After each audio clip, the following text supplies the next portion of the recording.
Hello friends, मेरा नाम doctor Nisarga है। I am a consultant gastroenterologist seeds hospital में सूरत मजूरा गेट। आज हम बात करेंगे जो एक बहुत ही कॉमन प्रॉब्लम है एसिडिटी का, उसके रिगार्डिंग बात करेंगे। अब सबसे पहले तो हम ये जानते हैं कि एसिडिटी क्यों होता है और उसके क्या क्या प्रकार हैं। तो एसिडिटी बेसिकली हम लेमन लैंग्वेज में 3 प्रकार के डिवाइड कर सकते हैं। एक जो हम लोग बोलते हैं हाइपर एसिडिटी।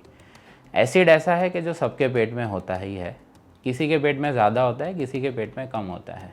तो अगर अपना एसिड का सिक्रीशन पेट में बढ़ जाता है, जिसको हम लोग हाइपर एसिडिटी बोल सकते हैं, उसके कारण में कॉमनली ये होता है कि ज़्यादा स्ट्रेस लेना, कुछ खाने की चीज़ें हैं जिसके बारे में हम डिस्कस करेंगे। एक बैक्टीरिया होता है जिसको हम लोग एच पाइलोरी बैक्टीरिया बोलते हैं। कोई जैसे बैड हैबिट्स हो, जैसे smoking, alcohol, these are also the common causes. बहुत सारी ऐसी दवाइयाँ हैं जैसे स्टेरॉइड्स, पेन किलर्स, एंटीबायोटिक्स, कुछ आयुर्वेदिक मेडिसिन्स हैं, ये सब से भी हाइपर एसिडिटी हो सकती है।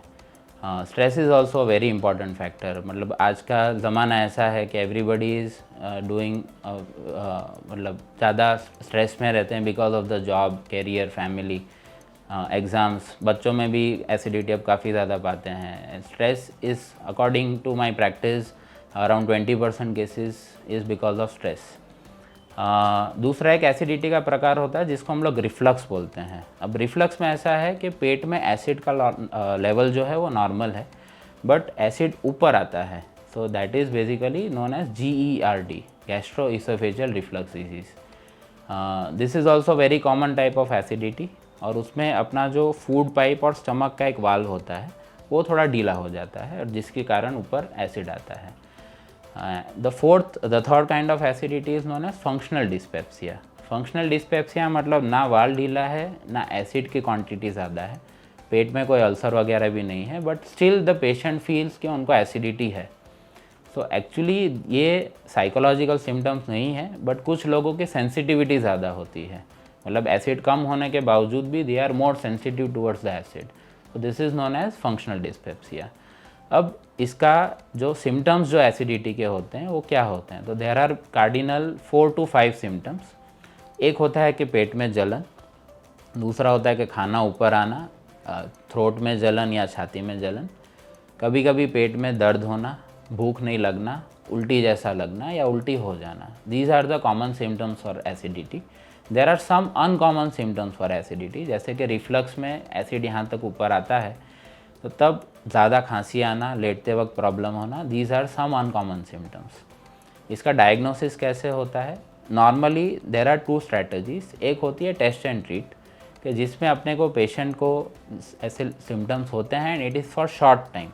तो आप पेशेंट की सबसे पहले लाइफस्टाइल देखो कि खाने पीने का टाइम, सोने का टाइम, एक्टिविटी, क्या खाना खाते हैं, कोई ऐसा एडिक्शन, अल्कोहल, स्मोकिंग वगैरह है कि नहीं। तो अगर ये सब ऐसी कोई चीज़ें नहीं हैं तो आप कुछ टाइम के लिए दवाई दे के देखो। अगर दवाई से पेशेंट ठीक हो जाता है तो usually no testing are required. If there are some alarm symptoms, alarm symptoms मतलब कि जो चिंताजनक लक्षण होते हैं, जैसे वज़न कम होना, खून कम होना, पेशेंट को ऊपर से बहुत बार वॉमिटिंग होना, खाना नहीं खा पाना, तो फिर हम कुछ ब्लड टेस्ट, ज़रूरत लगे तो अल्ट्रासाउंड, और जो लास्ट टेस्ट होता है जिसको हम लोग एंडोस्कोपी बोलते हैं। तो एंडोस्कोपी में हम लोग अंदर का स्ट्रक्चर, अल्सर्स वगैरह बहुत सारी चीज़ें, अंदर से बायोप्सी ले सकते हैं। तो इसकी जानकारी हम लोग आपको नेक्स्ट वीडियो में देंगे कि एंडोस्कोपी क्या होती है और कैसे करते हैं।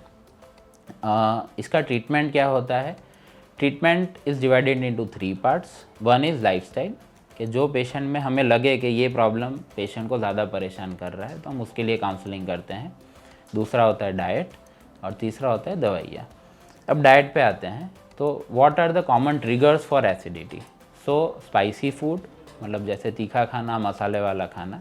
ऑयली फूड जैसे तेल, घी, बटर, चीज़, पनीर ज़्यादा क्वांटिटी में अगर कंज्यूम करते हैं और रेगुलरली कंज्यूम करते हैं, वो भी एक हो सकता है। Ice cream is one of the very common triggers. हम लोग को ऐसा लगता है कि आइसक्रीम खाने से एसिडिटी कम होती है। It is not true. अगर रिफ्लक्स वाला प्रॉब्लम होगा, मतलब अगर वाल ढीला है, तो एक्चुअली आइसक्रीम से there will be only temporary relief, कि आपको 1-2 घंटा अच्छा लगेगा, but ice cream actually triggers acidity. मतलब कोई भी चिकनी चीज़ है जैसे कि चॉकलेट, आइसक्रीम, वो सब ट्रिगर कर सकती है एसिडिटी को। ज़्यादा मिर्च मसाला, फिर अदरक लहसुन प्याज, ये सारी चीज़ें एसिडिटी को ट्रिगर कर सकती है। उसके सामने there are some food items के जो एसिडिटी कम करती है, जैसे पुदीना है, धनिया है, very small quantities of lemon. कितने लोग को ऐसा लगता है खट्टा खाने से एसिडिटी होती है, but small quantities of lemon can reduce your acidity. पानी ज़्यादा पीना, स्मोकिंग नहीं करना, अल्कोहल ज़्यादा नहीं लेना, दीज आर कॉमन थिंग्स के जिससे एसिडिटी आप कम कर सकते हो। दवाई में तो हम ज़्यादा टेक्निकल उसमें नहीं जाएंगे, बट ऐसी दवाइयाँ होती है which are of very low dose, 20 milligram 40 milligram के, जो आप आराम से 3-6 महीना ले सकते हैं और उससे कम हो सकती है। एक दवाई ऐसी होती है जो एच पाइलोरी बैक्टीरिया की हमने बात की थी कि एंटीबायोटिक्स, कि जो बैक्टीरिया मरेगा उसके बाद एसिड कम हो जाएगा।